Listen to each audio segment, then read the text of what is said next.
Hello, good morning, नमस्कार।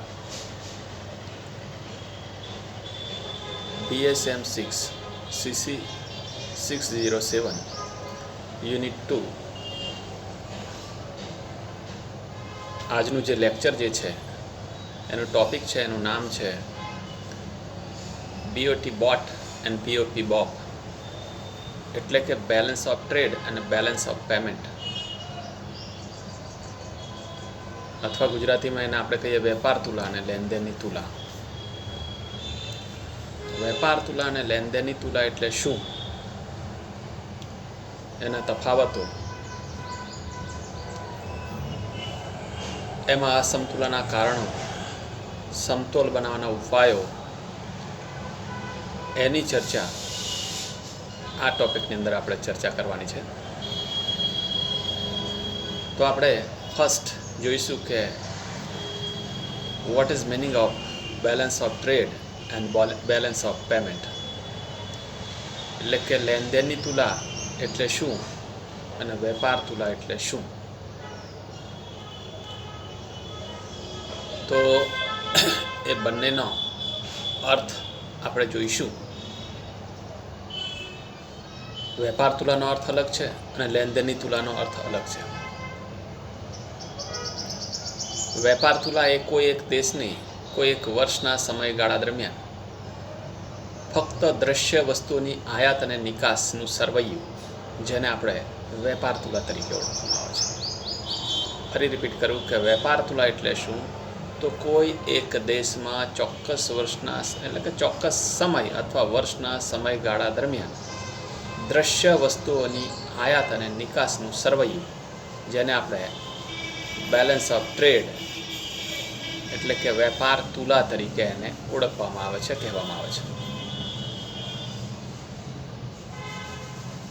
બીજો જે ખ્યાલ જે છે એ લેનદેનની તુલા, બેલેન્સ ઓફ પેમેન્ટ. તો લેનદેનની તુલા એટલે શું, તો લેનદેનની તુલા એટલે કોઈ એક ચોક્કસ વર્ષના સમયગાળા દરમિયાન, એટલે કે કોઈ એક દેશ અને કોઈ એક ચોક્કસ સમયગાળા દરમિયાન દેશમાંથી દ્રશ્ય અને અદ્રશ્ય આયાત થતી અને નિકાસ થતી વસ્તુઓના સરવૈયું અથવા હિસાબ કિતાબ, જેને આપણે લેનદેનની તુલા તરીકે ઓળખવામાં આવે છે, કહેવામાં આવે છે. લેનદેનની તુલા એટલે શું, તો લેનદેનની તુલા એટલે કોઈ એક દેશમાં કોઈ એક ચોક્કસ સમયગાળા દરમિયાન દ્રશ્ય અને અદ્રશ્ય એમ બંને પ્રકારની વસ્તુઓ, અદ્રશ્ય જેમાં ખાસ કરીને સેવાઓ, દ્રશ્ય એટલે જે આપણે ખાસ જે ચીજ વસ્તુઓ જે છે તે, બરાબર. તો દ્રશ્ય અને અદ્રશ્ય વસ્તુઓનો જે આયાત નિકાસ કરવામાં આવે છે એનો હિસાબ કિતાબ, જેને લેનદેનની તુલા તરીકે ઓળખવામાં આવે છે અથવા કહેવામાં આવે છે. તો આપણે લેનદેનની તુલા એટલે શું અને વેપાર તુલા એટલે શું ટૂંકમાં આપણે વાત કરી. વેપાર તુલા એટલે દ્રશ્ય વસ્તુની વાત છે અને લેનદેનની તુલા એટલે દ્રશ્ય અને અદ્રશ્ય એમ બંને વસ્તુની જે આયાત કરવામાં આવે, નિકાસ કરવામાં આવે છે તેનો સરવાળો, તેનો હિસાબ, જેને આપણે લેનદેનની તુલા તરીકે ઓળખવામાં આવે છે. ટૂંકમાં અત્યારે આપણે એનો થોડોક ડિફરન્સ જે છે, તફાવત જે છે, એ તફાવતને આપણે સમજી લઈએ. તો ડાબી તરફ ઉપર તમે જોશો, બરાબર, ઉપર તમે જોશો એટલે તમને ખ્યાલ આવશે. હા, તો અહીંયા તમે જોઈ શકો છો ડાબી તરફ એટલે કે ડાબા હાથ તરફ વેપાર તુલા દર્શાવવામાં આવી છે અને જમણા હાથ તરફ લેનદેનની તુલા દર્શાવવામાં આવી છે. વેપાર તુલા એટલે શું અને લેનદેનની તુલા એટલે શું, એ એનો તફાવત જ છે. તો બંને વસ્તુ BOT BOT and BOP short form આપણે કહીએ તો વેપાર તુલા અને લેનદેનની તુલા વચ્ચેનો ડિફરન્સ શું છે, તો એક, વેપાર તુલા એટલે માત્ર ને માત્ર ફક્ત દ્રશ્ય વસ્તુની આયાત નિકાસોનો સમાવેશ વેપાર તુલામાં કરવામાં આવે છે. હવે લેનદેનની તુલામાં 1 નંબર એના વિરુદ્ધ. તો લેનદેનની તુલામાં દ્રશ્ય અને અદૃશ્ય એમ બંને વસ્તુ, દેખીતી અને અદેખીતી એટલે કે દ્રશ્ય અને અદૃશ્ય એમ બંને વસ્તુનું આયાત નિકાસ કરવામાં આવે છે. તેનો સમાવેશ લેનદેનની તુલામાં કરવામાં આવે છે. જ્યારે વેપાર તુલામાં બીજો મુદ્દો, વેપાર તુલાનો ખ્યાલ જે છે એ સંકુચિત છે. કેમ કે તેમાં લેનદેનની તુલાનો સમાવેશ થતો નથી. જ્યારે એની સામે લેનદેનની તુલાનો ખ્યાલ જે છે એ વિસ્તૃત છે, જેમાં દ્રશ્ય અને અદૃશ્ય બંને વસ્તુનો સમાવેશ થાય છે. જ્યારે વેપાર તુલામાં ફક્ત દ્રશ્ય જ વસ્તુની ચર્ચા થાય છે. માટે એનો જે ખ્યાલ જે છે, એની વ્યાખ્યા જે છે એ સંકુચિત છે.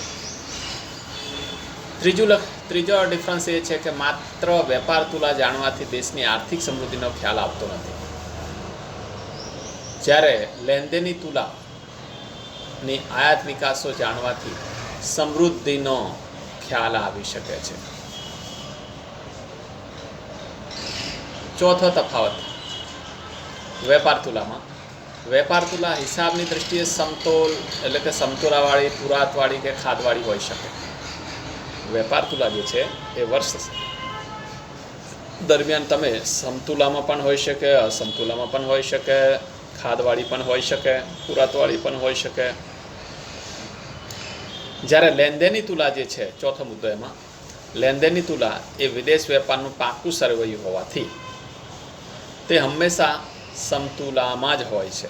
લેનદેનની તુલા જે છે એ વર્ષ પૂરો થાય એટલે હિસાબ સરભર કરવો પડે, બરાબર. જેટલી આયાત એટલી નિકાસ, અથવા જે લેનદેન જે છે આપણે લેવેચ કર્યું હોય તો ત્યાં હિસાબ એટલે કે પૂરો કરવો પડે છે. તેથી એ સમતુલામાં હોય છે.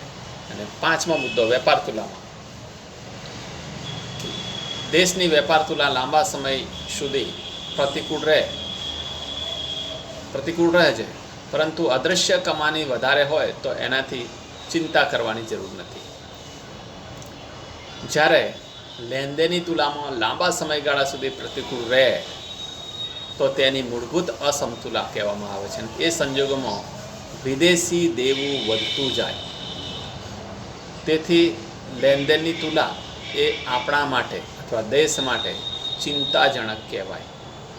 એટલે આ 5 ડિફરન્સ આપણે જોયા કે વેપાર તુલા દ્રશ્ય વસ્તુની નિકાસ, લેનદેનની તુલામાં દ્રશ્ય અદૃશ્યની આયાત નિકાસ કરવામાં આવે, વેપાર તુલાનો ખ્યાલ સંકુચિત, પેલામાં વિસ્તૃત, આર્થિક સ્થિતિનો ખ્યાલ વેપાર તુલામાં જાણી શકતા નથી, પેલામાં આપણે જાણી શકીએ. લેનદેનની તુલા એટલે વેપાર તુલા સમતોલ હોય, પુરાતવાળી હોય, ખાદવાળી હોય, અથવા એની સામે જોઈએ તો વેપાર તુલા હંમેશા સમતુલામાં જ હોય. તો આ મુદ્દાઓની ચર્ચા કર્યા પછી હવે આપણે લેનદેનની તુલાનો અર્થ પણ આપણે જોઈ લીધો, વેપાર તુલાનો અર્થ પણ ટૂંકમાં જોયો. હવે અહીંયા એક આંકડાકીય માહિતી મૂકેલી છે, એને આપણે જોઈએ છે ખાલી સમજવા માટે.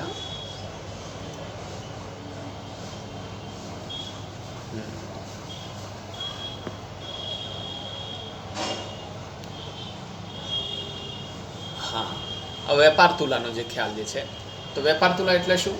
તો કે દ્રશ્ય વસ્તુની આયાત ને નિકાસનો સરવાળો.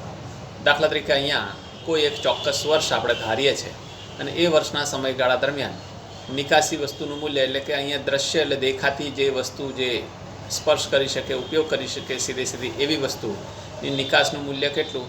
તો એક 2000 કરોડ, બીજામાં 1800 કરોડ.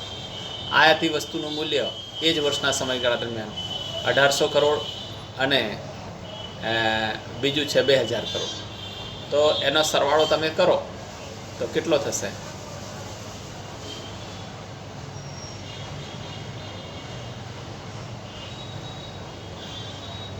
પહેલાં 1 નંબરમાં 2000, એની સામે તમે આયાત કરો છો 1800 એટલે 200 કરોડનો ડિફરન્સ આવ્યો છે. બીજામાં તમે નિકાસ કરો છો 1800 અને આયાત કરો છો 2000 તો એમાંય 200 કરોડ. તો પહેલામાં 200 કરોડ પૂરા જ રહે છે, પણ બીજી વખત જ્યારે આયાત નિકાસ કરીએ છીએ એમાં તમે જુઓ તો 200 કરોડની ખાત પણ થાય છે. તો આ દ્રશ્ય વસ્તુની વાત કરી. આપણે હવે સીધા વેપાર તુલા એટલે કે લેનદેનની તુલામાં કેવું છે એને આપણે જરા જોઈએ. તો કોઈ એક ચોક્કસ વર્ષના સમયગાળા દરમિયાન આપણે આ આંકડાકીય માહિતી મૂકવાની છે. દાખલા તરીકે 1980 કે 1990 તમે લેશો તો એ વર્ષના સમયગાળા દરમિયાન દ્રશ્ય વસ્તુની નિકાસ કેટલી કરવામાં આવી, અદ્રશ્ય વસ્તુની નિકાસ કેટલી કરવામાં આવી, અહીંયા કરોડ રૂપિયામાં દર્શાવવામાં આવ્યા છે. તો લેનદેનની તુલા જે છે એ કેવી થાય છે એની આપણે વાત કરીશું. તો તમે જુઓ, ધારો કે 1990નું વર્ષ છે. એ દ્રશ્ય વસ્તુની નિકાસ કરોડમાં 1200 અને દ્રશ્ય વસ્તુની આયાત 900. તો 1200માંથી 900 અથવા 9થી 10, 11 ને 12 300 કરોડનો ડિફરન્સ આવે છે. એટલે 300 કરોડ ત્યાં ફાયદામાં છે. પણ અદ્રશ્ય વસ્તુની વાત કરીએ તો નિકાસી કમાણી જે છે એ નિકાસી કમાણીમાં 900 કરોડ રૂપિયા છે અને અદ્રશ્ય વસ્તુની આયાત જે કરીએ છીએ એનું 1200 કરોડ રૂપિયા છે. તો તમે જુઓ, ચૂકવણી વધારે કરવાની છે અને આપણને મળે છે આવક જે મળે છે વિદેશી મૂડીયામણ જે મળે છે એ ઓછું છે, છતાં બંનેનો સરવાળો મારો તો 2100 કરોડ થાય છે. એટલે હિસાબ જે છે 2100 કરોડની નિકાસ અને ટોટલ 2100 કરોડની આયાત કરવામાં આવે છે. આમાં દ્રશ્ય અને અદૃશ્ય એમ બંને વસ્તુનો સરવાળો કરવામાં આવ્યો છે. તો અહીંયા તમે જોઈ શકો કે દ્રશ્ય અને અદૃશ્ય એમ બંને વસ્તુની આયાત નિકાસનો જે સરવાળો જે છે એ ઇક્વલ, સમાન, સમતોલ બન્યો છે. એટલે કે લેનદેનની તુલામાં હંમેશા સમતુલામાં હોય છે એવું આપણે ડિફરન્સ એટલે કે તફાવતમાં જોયું. જ્યારે વેપાર તુલા એ હંમેશા એટલે કે ક્યારેક પુરાતવાળી પણ હોય, સમતોલ પણ હોય અને ખાધવાળી પણ હોઈ શકે છે. તો આ લેનદેનની તુલાના અસમતુલાના કારણો કયા કયા છે, એનાથી શું અસર થાય છે એની આપણે ટૂંકમાં ચર્ચા કરીશું.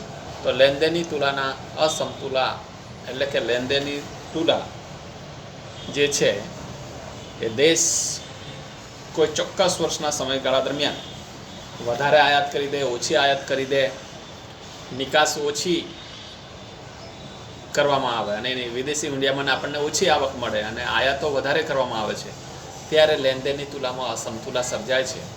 એ અસમતુલાને સમતુલામાં લાવવા માટે ઘણા બધા સ્ટેપ એટલે કે પગલાં લેવા પડે છે. પરંતુ એ કેટલા અંશે સફળ છે કે કેમ એ આપણે હવે જોઈશું. તો લેનદેનની તુલાના અસમતુલાના કારણો અથવા અર્થતંત્ર અસમતુલ બનવા માટેનું કયું કારણ છે? તો કે વિદેશી વસ્તુની આયાત અને નિકાસ કે દેશની વસ્તુની આયાત અને નિકાસ. તો એમાં પહેલું કારણ છે લેનદેનની અસમતુલા થવાનું પહેલું કારણ છે પ્રતિકૂળ કુદરતી પરિસ્થિતિ.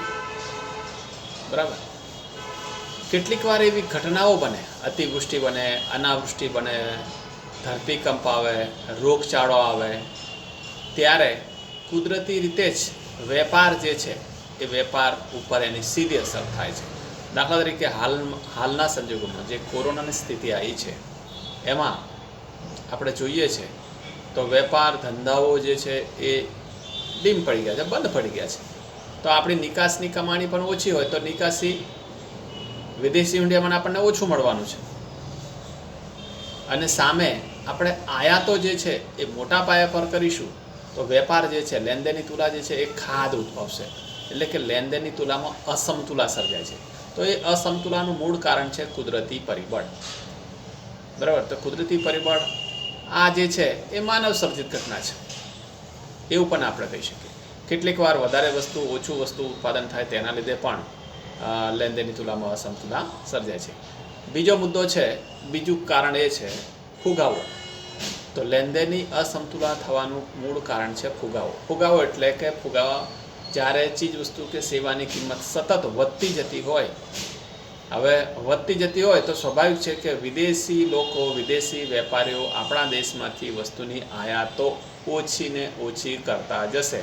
પરિણામ એ આવશે કે આપણી નિકાસી મૂડીયામણ આપણને ઓછું મળશે અને બીજી બાજુ આપણે વિદેશમાંથી વધારે વસ્તુની આયાત કરીશું તો ચૂકવણી વધારે કરવી પડશે.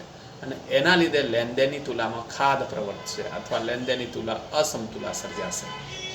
એટલે કે વિદેશમાંથી વિદેશી હુંડિયામણ આવક આપણને ઓછી અને જાવક વધુ હોવાના કારણે એનું મૂળ કારણ છે ફુગાવો, એટલે કે ચીજ વસ્તુની કિંમતમાં વધારો થવો. ત્રીજું કારણ અસમતુલા માટેનું જવાબદાર છે ઝડપી વસ્તી વધારો. વસ્તી વધારો એ પણ લેનદેનની તુલાને અસમતુલામાં ફેરવી શકે છે. દાખલા તરીકે આપણે ત્યાં ભારતમાં વસ્તીનું જે પ્રમાણ જે છે એ દિન પ્રતિદિન વધતું જતું જાય છે અને એ કેવું તો બહુ સ્પીડમાં વધે છે. અત્યારે આપણે જોઈએ તો ચાઇનાની અંદર 141 કરોડ વસ્તી છે. આપણે ત્યાં અંદાજિત આપણે ધારીએ તો 130 થી 135 કરોડ પોપ્યુલેશન છે. તો આ વસ્તી વધે એનાથી સીધી વાત છે કે એના માટે ખોરાક છે, રહેઠાણ છે, રોટી, કપડાં, મકાન, આ પ્રાઇમરી જે જરૂરિયાતો છે એની જરૂરિયાતો ઊભી થતી હોય છે, વધતી જતી હોય છે. તો એ પૂરી કરવા માટે એને સંઘર્ષ કરવો પડે છે.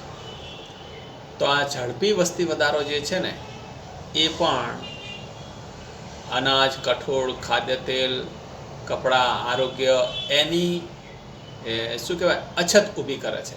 દાખલા તરીકે હાલમાં જે કોરોનાનો જે રોગ આવ્યો છે તો એમાં પેશન્ટો એટલા બધા વધી ગયા કે મેડિકલ સર્વિસ મળી જ નહીં શકતી. તો એનું મૂળ કારણ શું? તો એના તથ્યમાં જાઓ તો ભારતમાં પોપ્યુલેશન જે છે એ બહુ વિશ્વના દેશોની સરખામણીમાં ઘણું વધારે છે. તો એના લીધે પણ લેનદેનની તુલામાં અસમતુલા સર્જાય છે. ત્યાર પછી ચોથું કારણ છે લેનદેનની અસમતુલાનું ચોથું કારણ છે આર્થિક વિકાસના પ્રયત્નો. સરકાર દ્વારા સ્પીડમાં, એટલે આપણે જોઈએ છે કે ઝડપી આર્થિક વિકાસ કરવા માટે નવી નવી યોજનાઓ, નવા નવી આયોજન કરવામાં આવે છે. લોકોની અપેક્ષાઓ વધતી જાય છે. તો સરકાર એ અપેક્ષાઓ, યોજનાઓને પૂરી કરવા માટે એને ખર્ચ જે છે એ બહુ વધારે કરવું પડતું હોય છે. પરિણામે આવક કરતાં ખર્ચ વધુ હોય તો લેનદેનની તુલામાં અસમતુલા સર્જાવાની પૂરેપૂરી શક્યતા રહેલી છે. પાંચમું કારણ છે યુદ્ધ. જો દેશની અંદર યુદ્ધકીય સ્થિતિ સર્જાય તો એના લીધે પણ લેનદેનની તુલામાં અસમતુલા સર્જાવાની પૂરેપૂરી શક્યતા રહેલી હોય છે. દાખલા તરીકે આપણે જોઈ રહ્યા છે કે જુદા જુદા દેશોની બોર્ડરો ઉપર ભારત સતત આક્રમણ અથવા તો એ પ્રકારનું સ્થિતિનું નિર્માણ કરીને કામ કરી રહી છે. તો એના સ્વાભાવિક છે કે એના લીધે આ ખર્ચાઓ જે છે વધતા જવાના અને એના કારણે લેનદેનની અસમતુલા વધવાની છે.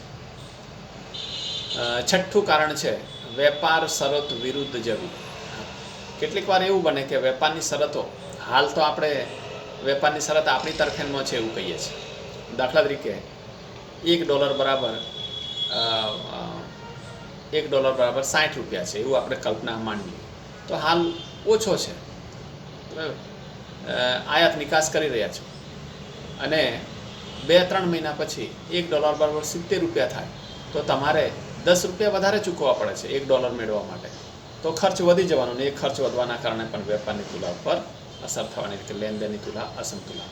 અત્યારે આપણે જોઈએ છે તો આપણી પેટ્રોલ, ડીઝલ જે વસ્તુની આયાત કરીશું તો એ હવે જેટલું આયાત કરીશું ને આવી સ્થિતિમાં આયાત કરીશું તો વેપારની શરત આપણા માટે બહુ જ શું કહેવાય કે વિરુદ્ધ દિશામાં જઈ રહી છે, જે જોખમી છે એવું પણ કહી શકાય.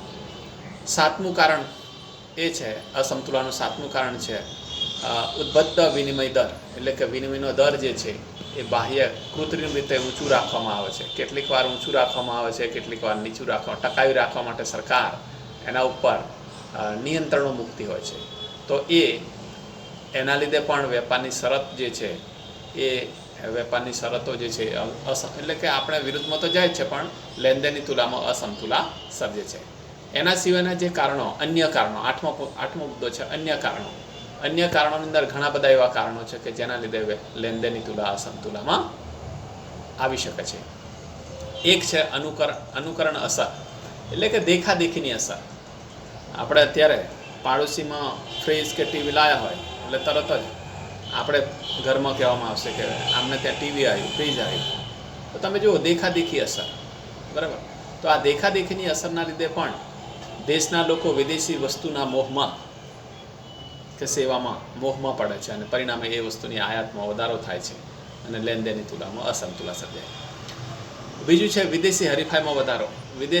આપણી જે હરીફાઈ જે છે એ વિદેશી લોકો પાસે, વિદેશી માર્કેટ પાસે થતી હોય ત્યારે આપણે હરીફાઈમાં ટકી ન શકે. તો સ્વાભાવિક છે કે આપણી માંગ ત્યાં ઓછી થાય અને વિદેશી વસ્તુની માંગમાં આપણે વિદેશી વસ્તુની માંગમાં વધારો કરીએ અને પરિણામે લેનદેનની તુલનામાં અસમતુલા. રુચિ બદલાઈ જાય. અત્યાર સુધી આપણે જે વસ્તુની આયાત કરતા હતા એની જગ્યાએ તમારી રુચિ પસંદગી બદલાઈ જાય, તો ટેવ બદલાઈ જાય, તો તરત જ વેપારની તુલા જે છે એ અસમતુલામાં સર્જાય છે.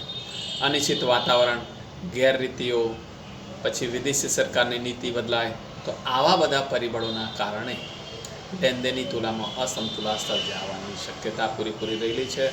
અને આ લેનદેનની તુલાની અસમતુલા દૂર કરવા માટે સરકાર દ્વારા કયા કયા પગલાં લઈ શકે એની આપણે વાત કરીશું. તો લેનદેનની તુલા અસમતુલા દૂર કરવા માટે સરકાર દ્વારા કયા કયા સ્ટેપ લઈ શકે છે, તો એમાં લેનદેનની તુલાની ખાધ દૂર કરવા માટે સરકાર નીચે મુજબ પગલાં લઈ શકે છે. એક, પ્રતિકૂળ લેનદેનની તુલા સુધારવી હોય તો એને અહીંયા જે ચાર્ટ તમે જોઈ શકશો, તો એ ચાર્ટની અંદર સ્વયં સંચાલિત સમતુલા અને બીજું છે પ્રેરિત સમતુલા. સ્વયં એટલે આપોઆપ જ ચાલતું તંત્ર, બરાબર, જેમાં ભાવ પરિવર્તન, આવક પરિવર્તન, અને બીજું છે પ્રેરિત એટલે એને પ્રોત્સાહન આપવામાં આવે, એના ઉપર સરકાર દ્વારા નીતિ દ્વારા એને પ્રેશર આપે, જેમાં આપણે આયાત નિયંત્રણ, આયાત અવેજીકરણ, નિકાસ પ્રોત્સાહન, વિનિમય અંકુશો, વિદેશી મદદ, નાણાં સંકોચન, ડેપ્રિશિએશન, ઉત્પાદનમાં વધારો અને અવમૂલ્યન એટલે કે નાણાંનું અવમૂલ્યન. આ બધા જે સાધનો છે એ સાધનોની મદદથી લેનદેનની તુલાને દૂર કરી શકાય છે. તો આપણે શોર્ટમાં જોઈએ તો લેનદેનની તુલાની અસમતુલા દૂર કરવા માટેના ઉપાયો, એમાં એટલે પહેલું સ્વયં સંચાલિત, બરાબર, સ્વયં સંચાલિત તંત્ર એટલે કે લેનદેનની અસમતુલા દૂર કરવા માટે દૂર કરવું હોય તો કોઈ ઉપાયો લેવાની જરૂર નથી, પરંતુ લાંબે ગાળે એમ કે આપોઆપ જ એ સમતુલામાં આવે છે. એમાં પહેલું કારણ છે ભાવ પરિવર્તન દ્વારા સમતુલા. દાખલા તરીકે તેજીમાં ભાવ વધતા જતા હોય તો માંગો ઘટતી જતી હોય, વિદેશમાં પણ માંગ ઘટે અને દેશમાં પણ માંગ ઘટે, તો સ્વાભાવિક છે કે એની કિંમતો જે છે એ ધીરે ધીરે ડાઉન થાય, અને ધીરે ધીરે ડાઉન થાય તો આંતરરાષ્ટ્રીય વિનિમય દર જે છે એમાં પણ ઘટાડો થાય છે, અને એ રીતે આપોઆપ લેનદેનની તુલા સમતુલામાં આવશે. બીજું આવક પરિવર્તન દ્વારા પણ સમતુલા કહી શકાય. આ આવક પરિવર્તનનો જે કન્સેપ્ટ જે છે ને એ પ્રોફેસર કેન્સે સોનાની ગેરહાજરીમાં સમજાયો છે. આવકમાં ફેરફાર કરી અને લેનદેનની તુલામાં સમતુલામાં લાવી શકાય છે. આ પ્રકારના કન્સેપ્ટની વાત જે છે એ પ્રોફેસર કેન્સે, બરાબર, પ્રોફેસર કેન્સ દ્વારા કરવામાં આવેલી છે. અહીંયા તમે જોઈ શકશો, વાંચી શકશો. ત્યાર પછી ત્રીજો, બીજો જે મુખ્ય મુદ્દો છે પ્રેરિત સમતુલા. હવે આ પ્રેરિત સમતુલા એટલે શું? સ્વયં સંચાલિતની અંદર તો આપણે ખ્યાલ આવી જાય કે આપોઆપ જ માર્કેટ ઉપર જ, માર્કેટના આધારે લેનદેનની તુલાને કંટ્રોલમાં કરી શકાય છે. જ્યારે બીજું જે પરિબળ જે છે બરાબર, જેને આપણે પ્રેરિત સમતુલા કહીએ છીએ, આ પ્રેરિત સમતુલા જે છે એ સ્વયં જે સમતુલા જે કહીએ છીએ એનાથી થોડુંક જુદું તમને જોવા મળશે. સ્વયં સંચાલિત સમતુલામાં અર્થતંત્રમાં બેકારીને મંદી જેવા અનિષ્ટો સર્જે છે. સ્વયં સમતુલા જેવી જાગૃત અને કલ્યાણ રાજ્યને વરેલી સરકારોને લેનદેનની ખાધ દૂર કરવા માટે ઈરાદાપૂર્વક કેટલાક પગલાં લેવા પડે છે, જેને આપણે પ્રેરિત સમતુલા માટેના ઉપાયો તરીકે ઓળખવામાં આવે છે. જેમાં એક, આયાત નિયંત્રણો. હવે બરાબર સમજો કે આયાત નિયંત્રણો, વિદેશમાંથી જે આપણે આયાતો કરીએ છીએ એના ઉપર અંકુશ મૂકવો. એ અંકુશ મૂકવામાં આવે તો સ્વાભાવિક છે કે એ ઓછી આયાત કરી શકે, અને વિદેશી હુંડિયામણ ઓછું ફાળવવામાં આવે, કંટ્રોલ કરી દેવામાં આવે, એના ઉપર ટેક્સ નાખી દેવામાં આવે તો સ્વાભાવિક છે કે એની આયાતો ઘટે અને પરિણામે આપણે વિદેશી હુંડિયામણ ઓછું ચૂકવવામાં આવે. બીજું છે આયાત અવેજીકરણ. જે વસ્તુની આપણે આયાત જ કરીએ છીએ, બીજું કારણ લેનદેનની સમતુલા માટેનું, જે વસ્તુની આપણે આયાત કરતા હતા એ જ વસ્તુ આપણે આપણા દેશની અંદર ઉત્પાદન કરવામાં આવે, જેને આપણે આયાત અવેજીકરણ તરીકે ઓળખવામાં આવે છે. કે જે વસ્તુ આપણે વિદેશમાં પહેલાં ઘણા બધા યુદ્ધના પાર્ટ્સ ને આ તે બધું વસ્તુ આપણે વિદેશમાંથી આયાત કરતા, અત્યારે આપણે ત્યાં એનું બનાવવામાં આવે છે. તો એ આયાત અવેજીકરણ તરીકે, એ આયાત અવેજીકરણ તો જેટલું આપણા દેશની અંદર ઉત્પાદન કરીશું એટલું વસ્તુની આયાતમાં ઘટાડો કરી શકાય છે અને લેનદેનની તુલા સમતુલા આવી શકાય. નિકાસ પ્રોત્સાહન એટલે સરકાર દ્વારા નિકાસ વધુ થાય તે માટે ધિરાણ આપે, પછી ટેક્સમાં રાહત આપે કે ભાડામાં રાહત આપે. તો આ રીતે નિકાસ પ્રોત્સાહન માટે કે કોટા જે છે એ વધારી આપવામાં આવે તો એના લીધે પણ જે આયાતો જે છે એ આપણે નિકાસો જે છે એ નિકાસોમાં વધારો થઈ શકે છે. તો આ રીતે આપણે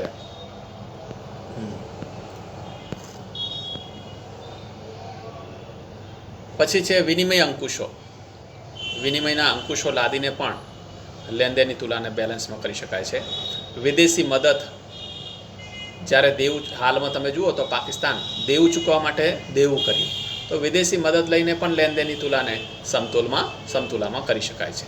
પછી નાણાંનું સંકોચન કરવું અને નાણાંનું અધિમૂલ્યન કરવું, જેને આપણે અવમૂલ્યન કરીએ છીએ, લાસ્ટમાં એ આવશે. તો અવમૂલ્યન જે છે એટલે કે અધિમૂલ્યન ને અવમૂલ્યન. અધિમૂલ્યન એટલે નાણાંના મૂલ્યમાં વધારો થવો તે, અને અવમૂલ્યન એટલે નાણાંના મૂલ્યમાં ઘટાડો કરવો. જ્યારે આપણે આ દેશની સ્થિતિ 1991ની અંદર બહુ ખરાબ હતી ત્યારે ડૉક્ટર મનમોહન સિંહે નાણાંનું અવમૂલ્યન કર્યું અને એના કારણે આપણી જે આર્થિક સ્થિતિ ખરાબ હતી એ સુધરી, એટલે કે નિકાસો વધી, આયાતો ઘટી અને લેનદેનની તુલાને સમતોલ કરવાનું કામ કરવામાં આવ્યું. પછી ઉત્પાદનમાં વધારો કરીને પણ લેનદેનની તુલાને આપણે બેલેન્સમાં કરી શકાય છે. બરાબર, ઉત્પાદનમાં વધારો કરવામાં આવે અને ઓછા ખર્ચે ઉત્પાદન થાય ને એની નિકાસ કરવામાં આવે અને એ રીતે લેનદેનની તુલામાં બેલેન્સ કરવાનો પ્રયત્ન કરવામાં આવે છે. તો લેનદેની એટલે કે અવમૂલ્યની સફળતાની જે શરતો જે છે એ જુદી જુદી બાબતો ઉપર આધાર રાખે છે.